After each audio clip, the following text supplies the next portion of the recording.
অন্তত দুঃখের সাথে জানানো হচ্ছে যে আমি ইদারিং অনেক কষ্ট করে ভিডিওগুলা বানায় ছাড়ি ইউটিউবে।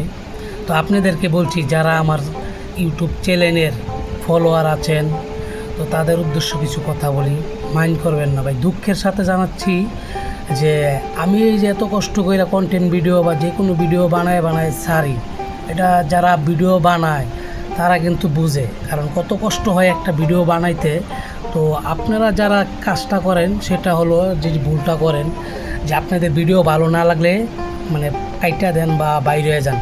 আসলে এটা আপনারা ভুল করেন। আপনারা যদি ভালো না লাগে, যদি আপনারা কমেন্ট করে বলতে পারেন যে ভাই আপনার এই ভিডিওটা ভালো লাগছে না, যে আপনি এরকমভাবে ভিডিও বানান, যদি কমেন্টে বলতেন, তাহলে আপনাদের চাহিদা অনুযায়ী আমি সেই ভিডিওটা বানানোর চেষ্টা করতাম। কিন্তু আপনারা এই কাজটা করেন না, আপনারা কি করেন, ভালো না লাগলে কেটে দেন। ভাই আপনাদের কাছে একটাই রিকোয়েস্ট, আমি অনেক কষ্ট করে ভিডিওটি বানাই, কারণ এই অনেক দুঃখের সাথে জানাচ্ছি যে আপনাদের কারণে আমি এই তো দুঃখ পর্যন্ত আগাইতে পারছি, বা আমার আজকে 5,000 বা 6,000 ফলোয়ার হয়েছে বা ভিউ হচ্ছে।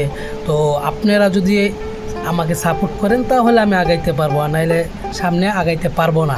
তো আপনাদের কাছে একটাই দুঃখের সাথে জানাচ্ছি যে আপনারা কমেন্টে ভালো হলেও জানাবেন, খারাপ হলেও জানাবেন, তাহলে আপনাদের কমেন্টে আমি পরে যে বুঝতে পারবো যে এই ভিডিওটা ভালো হয় নাই, তাহলে আমি আরও সুন্দরভাবে হাসার জন্য বা মজার জন্য যে ভিডিও চান সেটা বলবেন, আপনাদেরকে আমি সেটাই ভিডিও দিব।